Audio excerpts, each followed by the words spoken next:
இதெல்லாம் நடக்குதா இல்லையா? கண் திறக்கப்படல. மோசே பார்க்கிறார், அக்கினியின் அபிஷேகத்தை பார்க்கிறார்.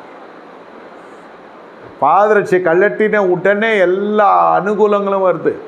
அனுகூலம்னா என்ன? அந்த மனுஷனை குறிக்க தேவ திட்டம். எதற்கு அந்த மனுஷன் 80 ஆண்டு காலம் வரை பூமியில் இருந்தான், இன்னும் 40 ஆண்டு காலம் அவன் இருக்க வேண்டியதுக்கான நோக்கம் என்ன, எல்லாம் வருது. எவ்வளோ சீக்கிரம் தேவ சித்தத்தை கண்டுபிடிக்கிறீங்களோ அவ்வளோ சீக்கிரம் நீங்கள் வாழ்க்கையில் ஜெயம் எடுப்பீங்க. அது தெரியாமல் தான் நிறைய பேர் போய் மாட்டின்னு முடிப்பாங்க, எதிலாவது போய் சிக்கிக்கொள்வாங்க.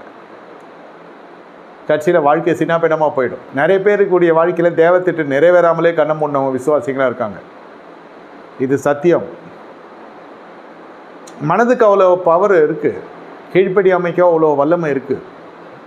கீழ்ப்படுகிறதுக்கு மனம்தான் தேவை. கீழ்ப்படியாமைக்கு நிறைய பேர் கீழ்ப்படியாமல் முரட்டாட்டத்தில் இருந்து மடிந்து போயிருக்காங்க. சொல்ல சொல்ல கல்யாணம் பண்ணுறான் இல்லையா?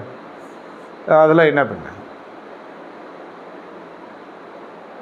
அதுவே போதும். உங்களுடைய வாழ்க்கையில் உயிர் இருக்கும், பிள்ளைகள் இருப்பாங்க, எல்லா நவநாகரிக ஆடம்பர வாழ்க்கையும் இருக்கும், சரீரத்தில் கொஞ்சம் ஸ்ட்ரென்த்தும் இருக்கும், பலனும் இருக்கும். உடனே மறுநாளே மூக்கில் ரத்த வாந்தி எடுத்து செத்துற மாட்டாங்க யாரும்.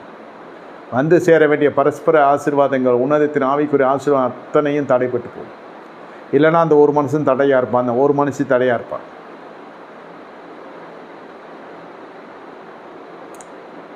நல்லா புரிந்து கொள்ளுங்க. கண்கள் திறக்கப்படுறது ஒரு அனுபவம்.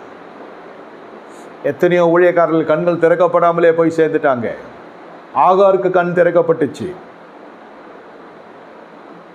திறக்கப்பட்டுச்சா இல்லையா? நீரனை காண்கிற தேவன்னா அந்த தண்ணீரை கர்த்தர் திறந்து காமிச்சினான், நீர் ஊற்ற கர்த்தர் காண்பித்தா, கண்கள் திறக்கப்பட்டது. ஆபிரகாமுடைய கண்கள் திறக்கப்பட்டது. மோரியா பட்டணம் தேசத்தில் இந்த மலையில் ஈசாக்கை சர்வங்க தகன பலி செலுத்த வேணும்னு போய் ஈசாக்கை காத்து கொண்டு, அதாவது கர்த்தர் திருப்பி அனுப்பிடுறார், வேணாம் போயிட்டு வாங்க 2 பேரும். வருகிற பொழுது கொளுத்த கடா ஒன்று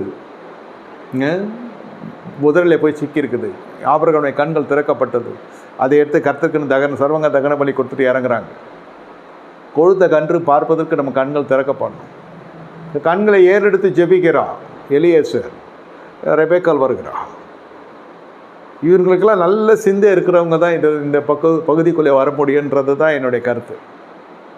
துர்சிந்தை, மாம்ச சிந்தை, உலக சிநேகிதம், மற்றவங்களை நியாயம் தீர்க்கிறது, அவங்களுக்கு நோ என்ட்ரி. இந்த நல்ல சிந்தையோடு இருக்கிறவங்களுக்கு தான் கர்த்தர் இந்த அனுகூலத்தையும் அனுகிரகத்தையும் தர்றார். அப்படி நல்ல சிந்தை இல்லைனாலும் அது என்ன இடத்துல நம்ம பிரச்சனையாவது கர்த்தர்கிட்ட கேட்டு, ஆண்டவரே என் கண்களை திறந்த, என் பாவத்தை பார்ப்பதுக்கு ஒரு கண்களை திறந்த எல்லா